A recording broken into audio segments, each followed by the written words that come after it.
Hello and welcome to this Dot Connector videocast for subscribers to davidicke.com.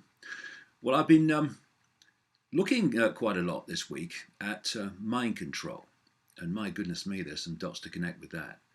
I've been researching this subject for a lot of years intensely, from the 1990s to present day, and people largely don't realize the scale of mind control to which the global human population is constantly subjected. In all its various forms, it's a tidal wave of daily instructions, daily encouragement, daily subliminal messages to hijack the human mind and the human perception of everything. And when you use that term, mind control, what comes to mind for many is movies like the Manchurian Candidate, where someone is mind controlled to be an assassin or something. And my goodness me, those people exist on a very large scale, to say the least. But mind control is much more than that.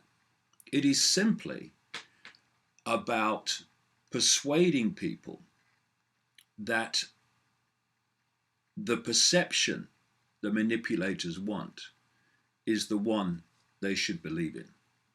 It's like putting people in a bubble, a bit like this image, where only the perceptions of the bubble are accepted and believed in by the target population, the target individual, and everything outside of that is not part of the perception process. And therefore, if you look at it on that basis, mind control is simply getting people to believe what the mind controllers want them to believe. That's it. And therefore, what comes from belief, what comes from perception? Behavior. What people will do, what they won't do, what they'll accept, what they won't accept, what they'll support, what they won't support.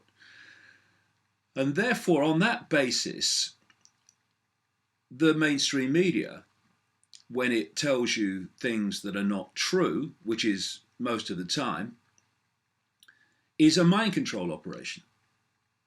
When you look at the education system, where children from the earliest age are put into this conveyor belt of perception, downloaded manipulation of perception, they are told day after day, month after month, year after year of their entire formative years, the system's version of everything, at the exclusion of so much that would put that system version in a new light, a very questioning one.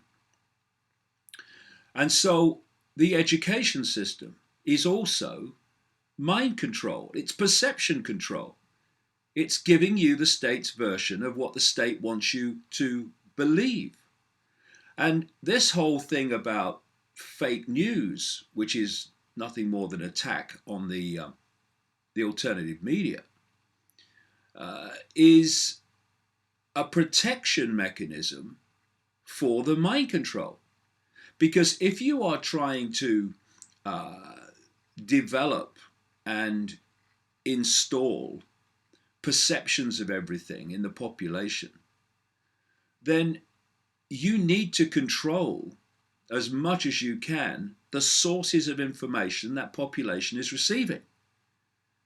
If it gets other information, putting the same subjects or situations in a different light, looking at it in a different way, then your perception download comes under question, because people see that there is actually another way of seeing it.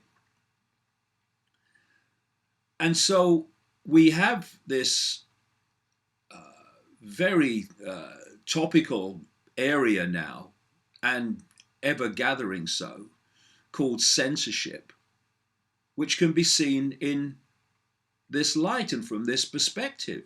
Censorship is simply blocking information that would challenge that which is desired that the population believe without question. And in that way, journalists, scientists, doctors, the whole shebang, politicians, are actually mind controllers, because what they're doing is giving a version of events, a version of everything at the exclusion of other possibility, to bring about a perception of the population that suits the system. And the vast, overwhelming majority of those people, journalists, scientists, doctors, politicians, and so on, will have no idea whatsoever that that's what they're doing. Some politicians obviously will be more aware, and one or two journalists will be more aware, but most of them are not. They're just doing what the system insists that they do, and thus playing their part in this whole perception manipulation, while themselves being perceptually manipulated. They have a system within the deep government military mind control projects, which do produce people like Manchurian candidates, where they program people to become programmers of other people. And so the number of programmers increases as people are programmed to program. I've met them.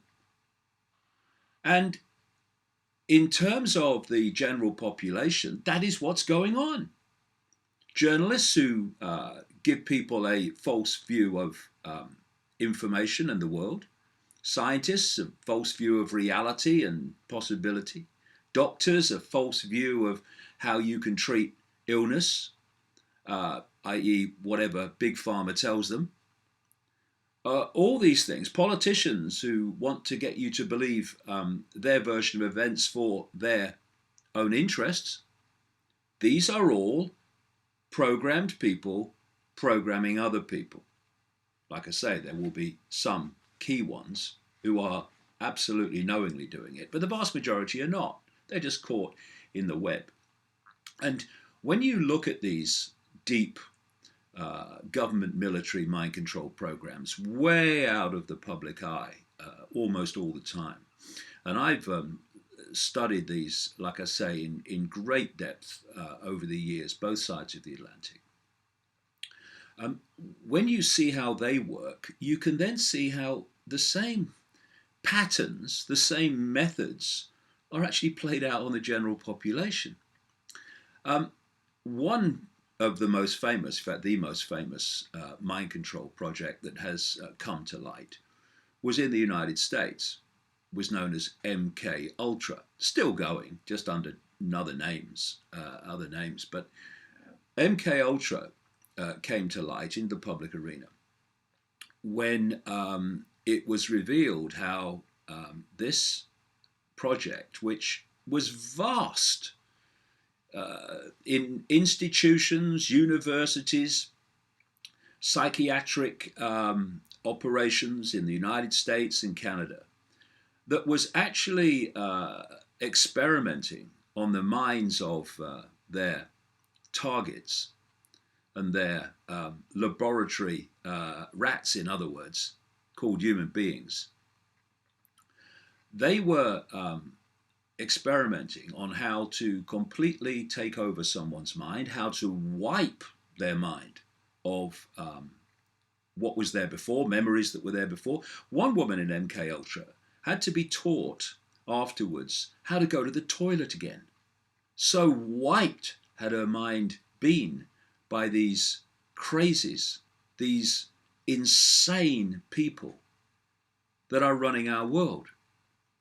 And a lot of the MK Ultra operation was run by Nazis from Nazi Germany, who, at the end of the war, through something called Operation Paperclip, were helped to escape out of Germany, and they ended up in the United States. They were mind controllers, they were genetic manipulators, they were engineers. It's these Nazi engineers and scientists that started NASA. They created it. And one of them, a guy called Werner von Braun, who was a Nazi Party member, a member of the SS, who was the scientist engineer that developed the V2 rockets that were dropping on London during the Second World War. He, when he was moved to America under Operation Paperclip, was the man who developed the Saturn V booster rockets for the Apollo moon program. This group of Nazis that were allowed to escape to the United States, and of course some to South America, included those people that were focused on mind control, and it was they that created MK Ultra, and one of them was Joseph Mengele, the angel of death in the concentration camps, who operated in the United States after the war under the name Dr. Green. And he was massively, massively central and part of MK Ultra. And he operated in South America as well.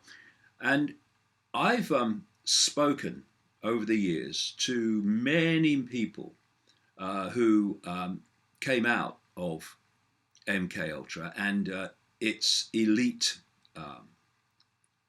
project offshoot known as Project Monarch. And most of them didn't come out because they were killed or their minds were completely broken, deleted. But those I've spoken to have told a very compellingly common and multiply supporting account of MK Ultra Project Monarch and what happened to them. And this is how this kind of mind control works. And it will become very relevant to the way it's done on a mass scale in a minute. MK Ultra was founded on a technique that they call trauma-based mind control. This means that they traumatize people from the earliest age. They want them as a young child before the brain is fully formed. And they subject them to horrors. It could be watching a child sacrificed, watching an animal sacrificed. It could be making them participate in stuff like that. It could be finding what terrifies them more than anything. Say, a fear of snakes, a fear of spiders. And then putting them in an enclosed space with exactly what they are terrified of. And what the mind does to protect itself is it walls off those memories of extreme trauma. It creates like a honeycomb, symbolically, in the mind, of closed compartments behind which that memory is held. So the conscious mind is not constantly reliving it.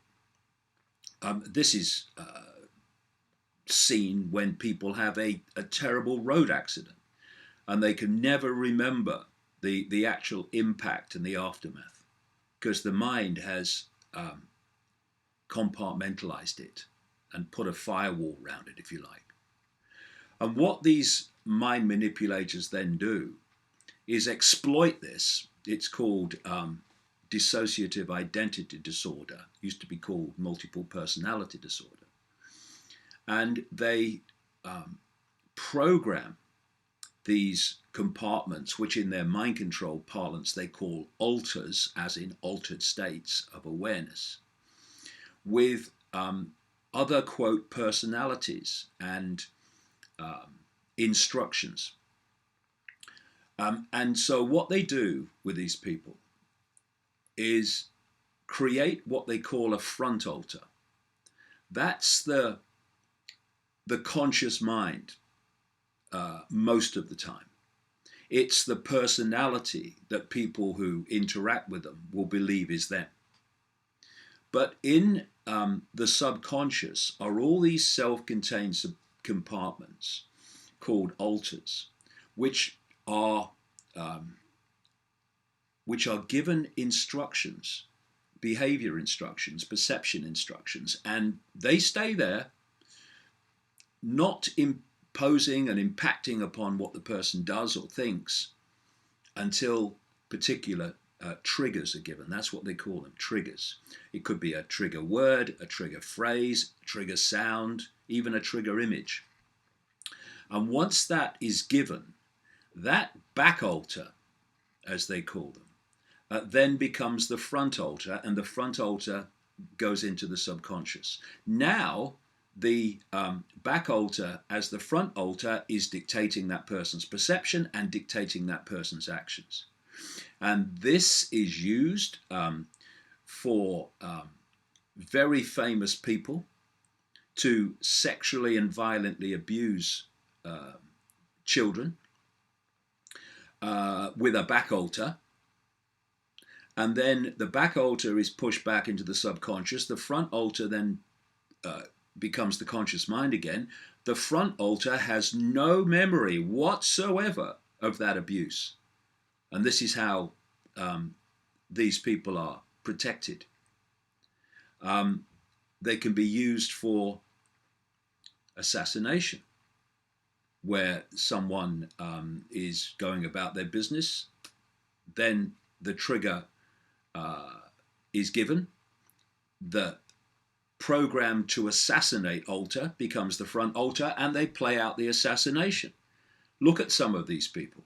I mean, the classic is Sirhan, who's still in jail for killing Bobby Kennedy, JFK's brother. When you look at the background and the evidence, it's quite demonstrable that he was under mind control and didn't actually, it's another story, another day, didn't actually kill him. Someone else did.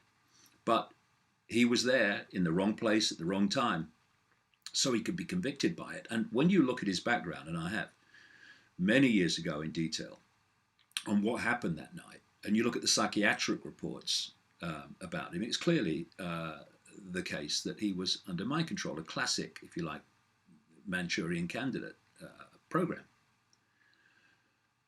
You can use these same techniques to program someone to carry out a terrorist attack. And over and over and over again, you see people involved, particularly in America, in mass shootings, which of course traumatize the population, among many other things, who are clearly under forms of mind control and were triggered to do it when you look at the background evidence. So when you look at these possibilities and you look at world events, you can start to see another possibility of why people did and do what they do in terms of these assassinations and these terrorist attacks. And presidents and other various leaders of society are also put under forms of mind control and perception control. They don't want any surprises, the cabal that's behind all this. They want to be able to control everything without any surprises that make things blow up in their face. So they want to control through mind manipulation all the different players as much as they can. That doesn't mean it applies to everybody, but it applies to far more than people would even begin to believe. I mean, I look at some of these names in Silicon Valley, and when I observe them, I see classic traits of mind control. And when you then play this out, this, if you like, individual perception installation, you play that out across the general population, you see, like I said earlier, the same techniques happening all the time. See, one of the key reasons they use trauma, there are many reasons, creating the altars for a start, but one of the other key reasons is that when people are in a state of trauma, they become far more suggestible.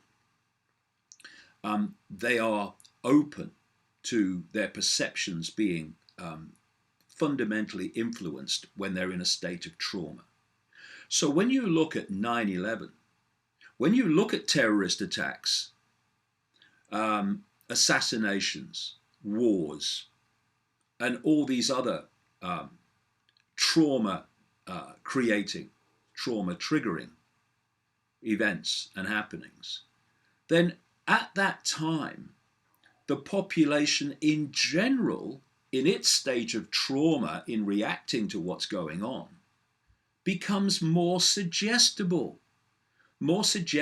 to what the politicians and the authorities say must happen because of what has gone on, what has caused the trauma. It's happening all the time if you come from this perspective of appreciating how it works. Then you look at religion. What is religion? It's mind control. It is, as I've said for many years, the greatest form of mind control ever invented. Look at how people's lives, people's perceptions, thus their lives, are completely controlled by their religious belief. Whether it's Christianity in its extreme forms, whether it's Judaism, whether it's Islam, whether it's Hinduism, you see lives completely controlled from cradle to grave by an unyielding, unquestioning belief in religion, whichever religion they are focused upon, and it's based on what? It's based on perception control completely. Everything I need to know is between the covers of this book. Anything outside of it can't be true. I mean, it's a head shaker, really. But it's also implanted by fear of not doing what the God wants, whatever it is, and by guilt of not doing what the God wants. And you look at something like Roman Catholicism, one of the world's greatest manipulators of guilt and fear. So everywhere you look, there is this war on human perception, because from perception comes everything. You can't control billions of people physically. You've got to do it by controlling their perceptions so that they will willingly do what you want them to do and what suits your agenda of mass human control. And there are ever-gathering methods of mind and perception control, and now increasingly they are technological. Everything in our reality is a frequency. Everything. Thoughts are frequencies. Emotions are frequencies. And different emotions, whether it's joy or whether it's depression, are different frequencies. The human brain works in a certain frequency band and processes information in a certain frequency band. Therefore, if you can broadcast frequencies and information in those frequencies within the frequency band that the human mind interacts with reality, then you can completely scramble them or implant thoughts and perceptions that people think are their own. You know, different emotions like a violent protest, that is a frequency. People getting mass agitated, mass in mass states of fear. These are all frequencies, and if you can broadcast frequencies in a community or in an area, those that pick up those frequencies, it's what they call entrainment, where the external frequency starts making the brain entrain with it, lock into it, and therefore respond to it. You can create mass hysteria. You can create mass fear. This is a story about what happened in 1991 in the war against Iraq, the first Gulf War, if you like. It's a story talking about a revelation in 1991 of high-tech psychological warfare arriving in the Middle East. It describes a US psychological operation, PSYOPs, tactic, directed against Iraqi troops in Kuwait during Operation Desert Storm. The maneuver, it says, consisted of a system in which subliminal, below threshold, you can't hear it, you're not aware of it, but it's going in the subconscious, in which subliminal mind-altering technology was carried on standard radio frequency broadcasts. The US PSYOPs team set up its own portable FM transmitter and transmitted a sophisticated electronic system to speak directly to the mind of the listener, to alter and entrain his brainwaves, to manipulate his brain's EEG patterns, and artificially implant negative emotional states, feelings of fear, anxiety, despair, and hopelessness. And this subliminal system doesn't, it says, just tell a person to feel an emotion. It makes them feel it. It implants that emotion in their minds because they're broadcasting the frequency of that emotion, which gets the body to manifest that emotion. Instead of the emotion coming from, if you like, within the person's mind and triggering that reaction, instead it's externally done and triggers the same reaction. And they did this to Iraqi troops. They broadcast this stuff to Iraqi troops. And what happened? There was a mass surrender of Iraqi troops. It's called Project Solo, apparently.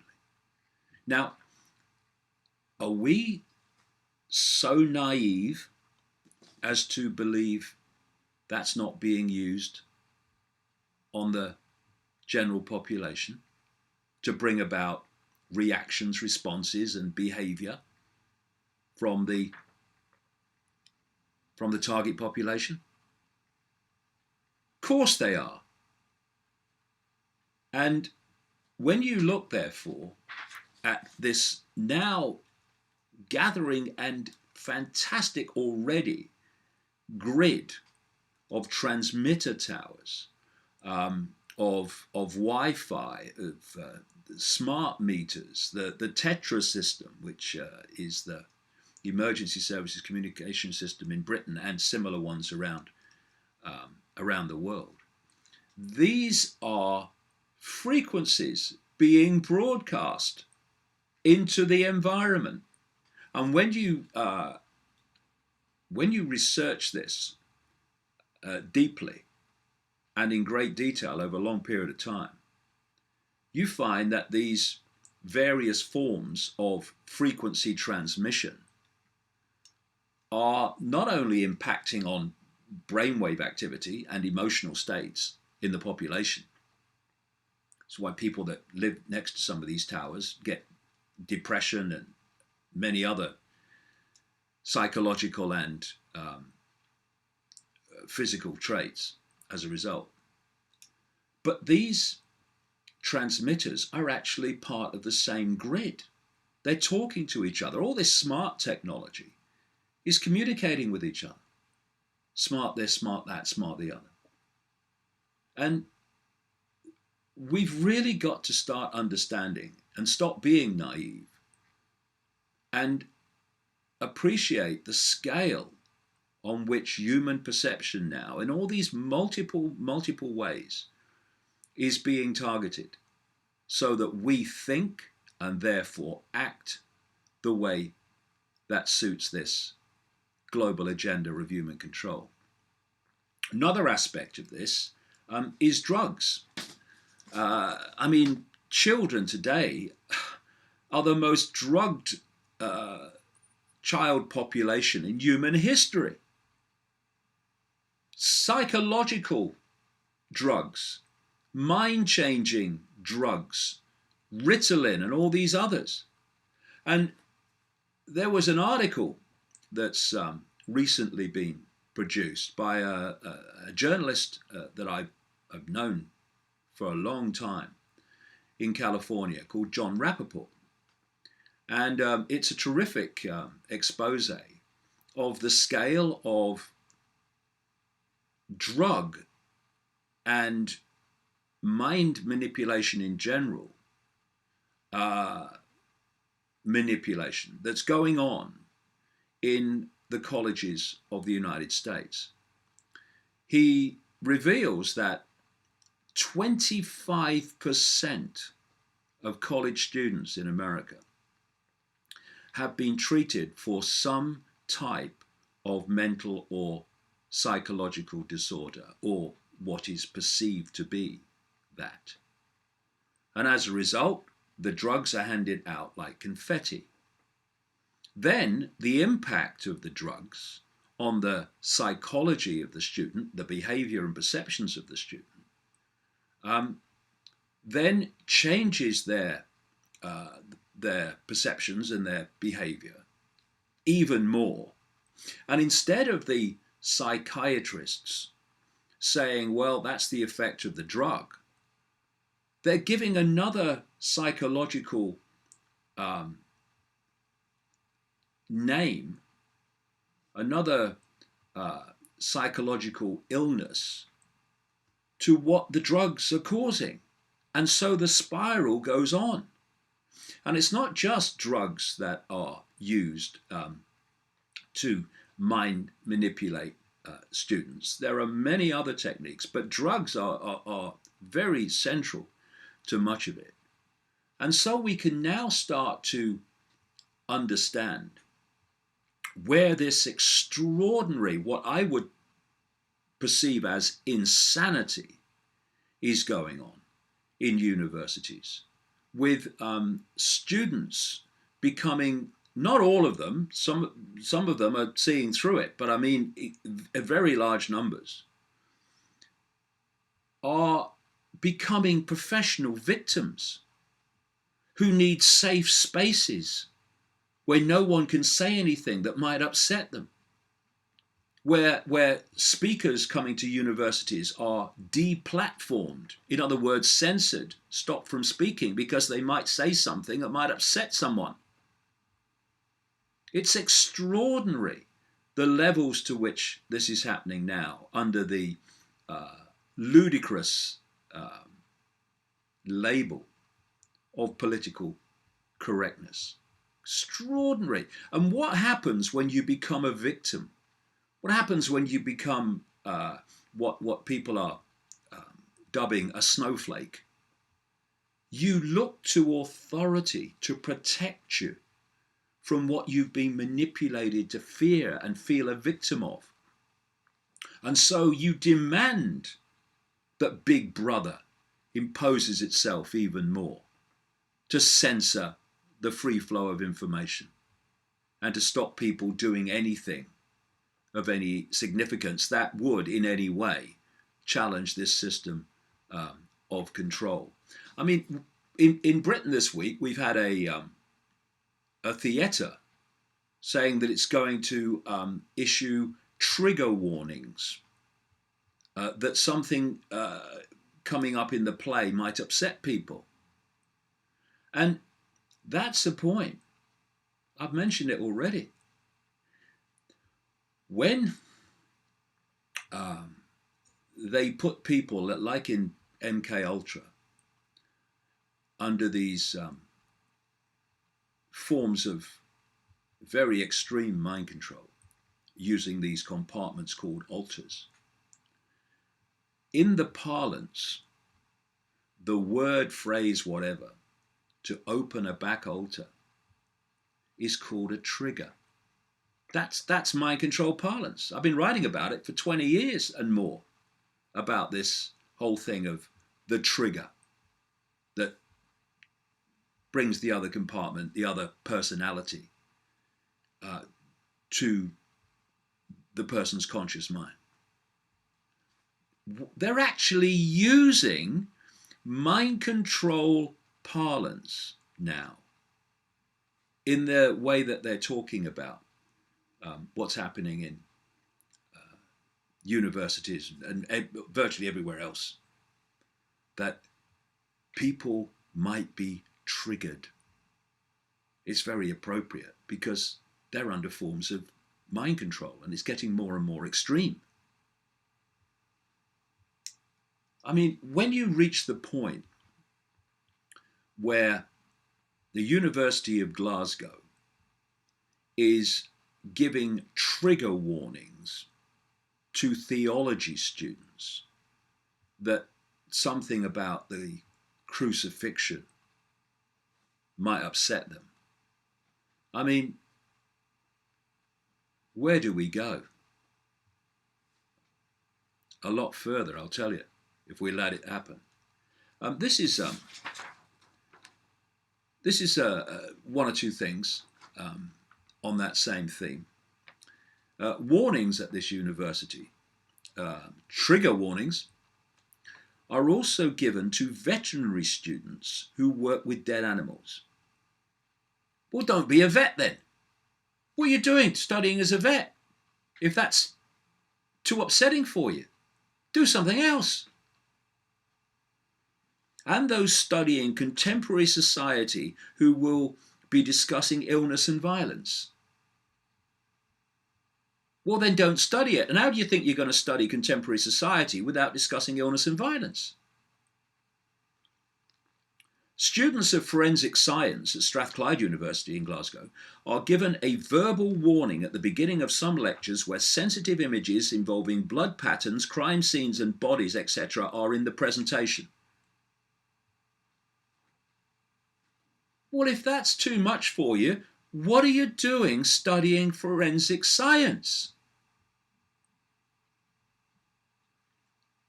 A trigger warning for a gender studies course at Stirling University says, we cannot anticipate or exclude the possibility that you may encounter material which is triggering, i.e. which can trigger a negative reaction. Ooh, mustn't have them. And we urge that you take all necessary precautions to look after yourself in and around the program. They are teaching people to be victims. They are teaching people to be Generation Jelly. And students are told, you can, of course, leave a class at any time. Children, teenagers, I thought. Little girls and boys. Can I say little girls and boys anymore? I'm not sure I can. Don't give a shit. Students are told, you can, of course, leave a class at any time should you need to, but please check in later that day to let us know how you are. Oh, theology student, are you okay? We're talking about the crucifixion. Are you all right now? Would you like a pill? Unbelievable.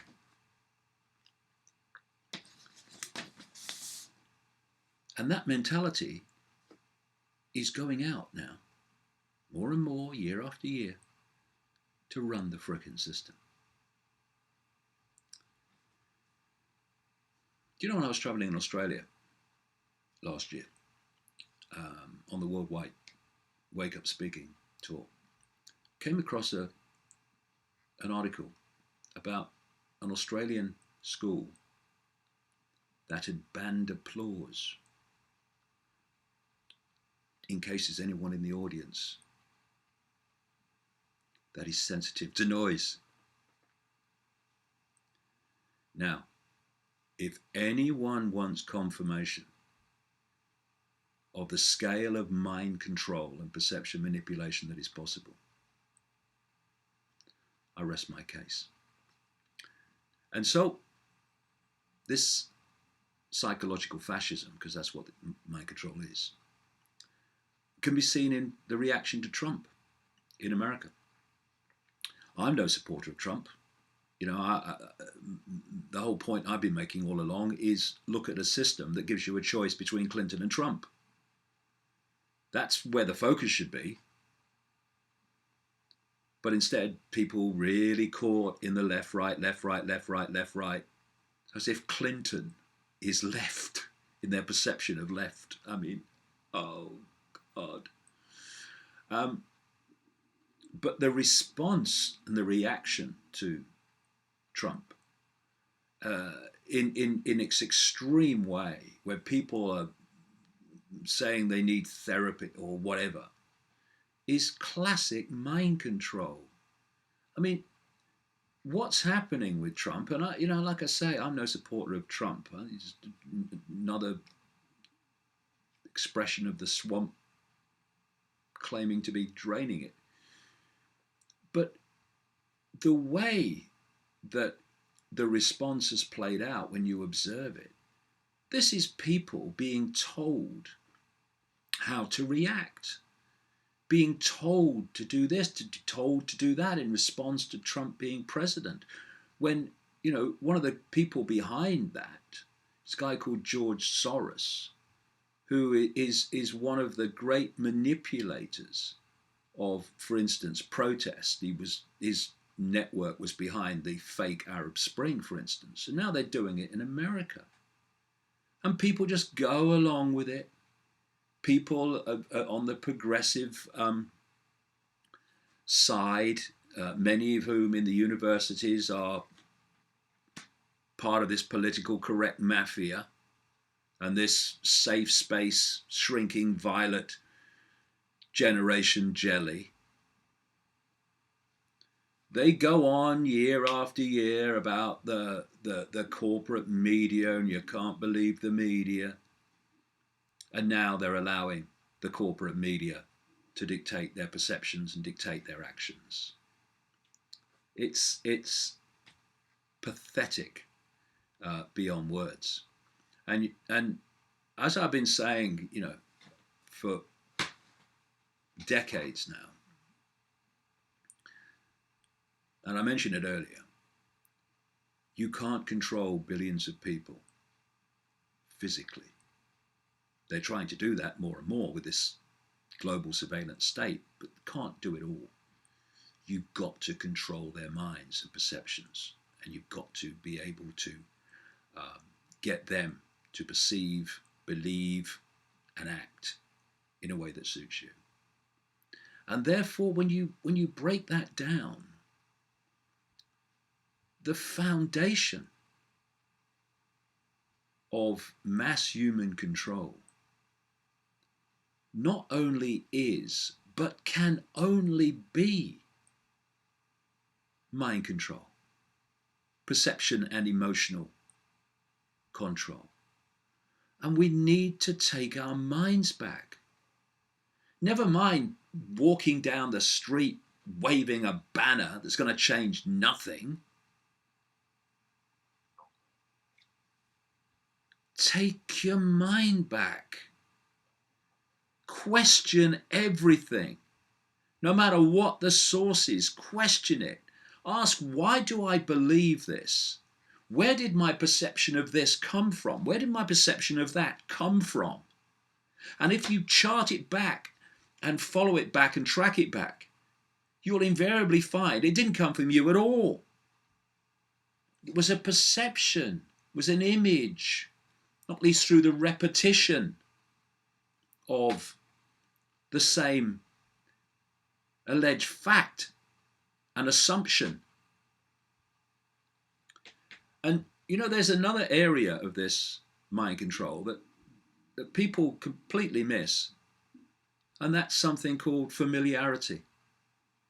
Once something enters your concept of the familiar, it becomes then the how things are. And once the familiar becomes the how things are, it's not questioned anymore. It's just accepted. This is how things are. Everyone knows that, mate. We have to start questioning everything, right down to the very foundations of who we are, what life is, what this reality is, and what the game is in terms of what's happening in the world. Question everything, because if we don't, if we go on having our perceptions externally downloaded to us, then the outcome will be a race of humans that make sheep look spontaneous, mavericks, and fully formed individuals. We are at the crossroads here. We take our minds back, or someone else completely takes them over.